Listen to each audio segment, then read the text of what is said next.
Halo semuanya, kali ini kita berada di SMK YDK 2 Jakarta yang letaknya berada di Kecamatan Grogol Petamburan, Kota Jakarta Barat.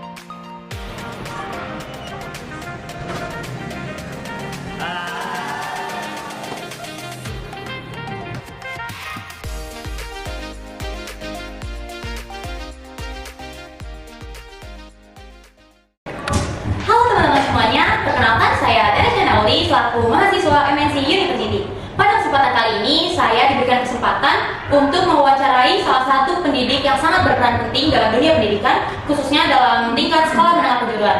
Dan kali ini saya bertepatan di SMK YDK 2 yang berada di Tanjung Duren. Dan saya bersama narasumber yaitu Pak Fadli. Halo Pak Fadli. Halo.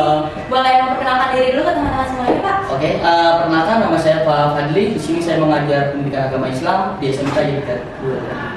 Oke, Bapak Fadli, selama mengajar di sini, gimana nih Pak anak-anak sekolah yang ada di sini? Oke, untuk anak-anak ketika pembelajaran itu berbeda-beda ya, karena kan boleh sama rambut hitam tapi pemikiran berbeda-beda. Jadi ketika anak biasanya ada 3 potensi ya. Yang pertama itu dari lingkungan, yang kedua dari keluarga, yang ketiga itu dari diri sendiri. Tapi yang dalam 3 ini yang paling berpotensi itu sebenarnya diri sendiri. Jadi saya sering sih ngasih anak-anak itu motivasi ketika pembelajaran itu, oke lah biasanya nih di lingkungan berapa persen kenakalan gitu, oleh di keluarga juga berapa persen. Tapi ketika anak-anak pengen melangkah harus dalam diri sendiri sih. Lanjut, mengapa penting bagi guru untuk menerapkan pendekatan berbasis teknologi dalam pembelajaran di kelas nih Pak? Soalnya kan kita tahu zaman semakin berkembang, jadi teknologi juga semakin maju. Dan guru ini gimana sih cara menerapkan teknologi yang semakin berkembang ini dalam kelas? Oke, ketika zaman sekarang kan zaman kita lah, generasi Z lah, anak-anak. Dari situ anak harus berperan penting sebenarnya di teknologi. Kenapa sih bilang berperan penting? Karena kita nanti berapa tahun kemudian bisa aja yang kerja itu robot. Betul. Karena semakin berkembangnya zaman. Gitu. Mungkin dulu kalau di zaman saya belajar hanya dengan papan tulis saja. Kalau sekarang udah ada PowerPoint, jadi lebih luas. Jadi anak-anak jangan sampai ketinggalan zaman, jangan sampai gaptek lah untuk teknologi. Jadi teknologi itu penting lah. Ketika kita mau kerja pasti ditanya. Ketika kita masih muda, anak muda harus bisa lah, misal main komputer dan laptop, hal-hal itu lah. Dan kita juga sedang berada di ruangan lab komputernya ya, dengan praktiknya. Jadi SMK YDK 2 ini juga bisa seikut berkembang dengan teknologi yang ada. Gimana sih Pak guru dapat mencari sumber daya atau referensi terbaru untuk meningkatkan kualitas para pendidiknya nih? Oke, biasanya itu setiap semester itu sekolah itu mengadakan rapat. Jadi dikelompokkan, misalnya guru agama Islam, agama Kristen, sama kalian kayak MTK, komputer semuanya nanti jadi satu. Itu ngambil sumbernya dari mana? Dari ketika kita ada memadai pelatihan. Biasanya tuh ada pematerinya itu.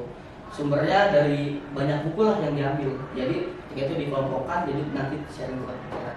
Jadi dari situ tahu lah misalnya anak yang modelnya kayak gini kita harus ngatasin kayak gimana. Anak yang misalnya kenapa sih dia sering tidur di kelas, kenapa dia sering terlambat, itu kita sharing lah di situ. Sumber dayanya ya intinya dari internet, dari Lalu bagaimana untuk penerapan kurikulum nih Pak yang ada di YDK? Khususnya kan sebelumnya kita kurikulum 2013 nih, dan sekarang pemerintah menerapkan kurikulum merdeka. Nah, apa ada hal yang berbeda nggak dari kelas 10, 11, dan 12-nya ini yang ada di SMK YDK ini Pak? Oke, untuk yang sekarang itu sama rata memakai kurikulum merdeka. Kenapa pakai kurikulum merdeka? Karena nanti ada kurikulum baru lagi nih sebenarnya. Ya, mau ada kurikulum baru lagi tapi belum dikaji dengan matang lah. Karena kemarin pas pelatihan juga saya menanyakan dengan pematerinya kenapa setiap ganti presiden, setiap ganti menteri itu kurikulum diganti-ganti terus. Anak-anak jadi ini Indonesia sebenarnya fokusnya mau kemana gitu. Kemarin sih ketika sudah dikaji di sekolah kita terapkan semua kurikulum. Nggak bisa dikontrol itu kan di belakang malah dia ngobrol malah dia gitu. Makanya tadi saya bilang nggak ada yang sampai 100% paling hebat, sampai 80% nanti untuk metode pengajaran dalam kelas.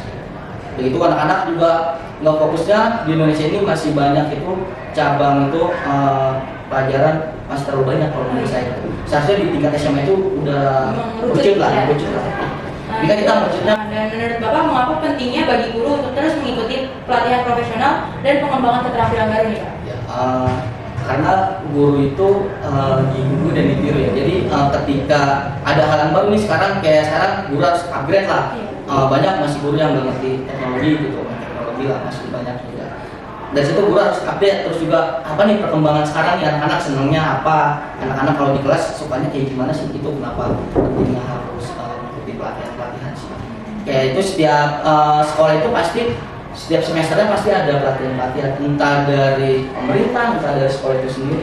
Kalau di sini kan dari yayasan, biasanya yayasan ngutus materi itu, muter lah materi itu buat ngasih arahan untuk guru yang muda sudah ini. Contoh lah, misalnya gurunya masih muda, nah ini masih ada anak muda yang umur 14 tahun. Nah, bagaimana ini Pak? Kan berarti karakter anak ini beda-beda nih Pak. Di sini nih siapa sih Pak yang berperan dalam menangani kalau misalnya anak ini ada masalah atau kesulitan dalam belajar atau mungkin dalam PKL-nya mungkin Pak? Oke, yang pertama itu yang mengatasi wali kelas. Ketika sudah diproses wali kelas, nanti ada guru BK. Selesai guru BK, nanti ada kesiswaan. Itu yang harus. Kalau di PKL nanti ada guru-guru pembimbingnya yang misalnya nih anak ini bermasalah di itunya perusahaannya, pasti nanti guru pembimbingnya datang sana ditanya. Atau biasa anak-anak mau pindah atau apa jauhan atau kayak gimana, itu yang berperan. Itu dari wali kelas ke guru BK ke siswaan. Tapi menurut Bapak keterlibatan orang tua dalam anak-anak kita yang ada di Indonesia ini, khususnya generasi Z ini penting banget nggak sih Pak itu terlibatan orang tua? Kalau orang tua itu sebenarnya dia kan adanya di rumah ya, dia kontrolnya. Ini generasi ini saya kan ngajar di 2019.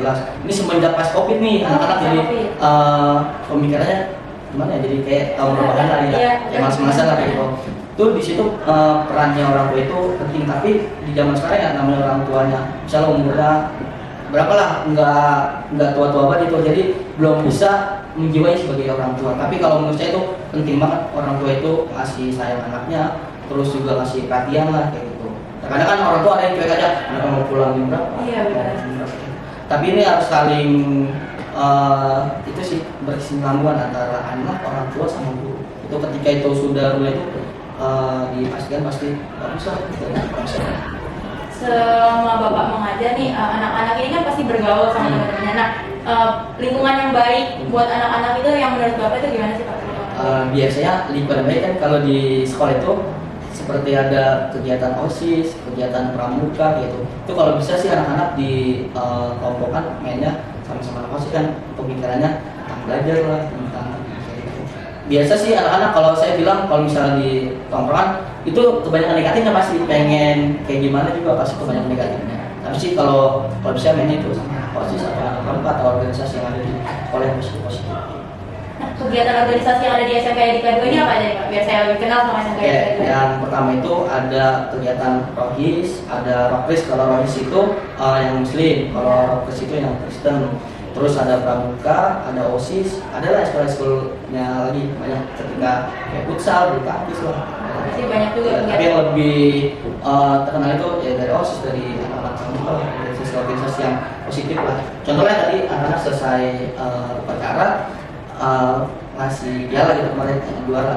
Kayak futsalnya juara 1, terus anak pramukanya juara 1 sama juara 3 tingkat se-Jabodetabek. Berarti bisa diambil kesimpulan kalau kita mengikuti kegiatan yang positif, organisasi-organisasi positif, kita juga bisa memberikan prestasi gitu ya Pak. Menjadi sekolah. Oke.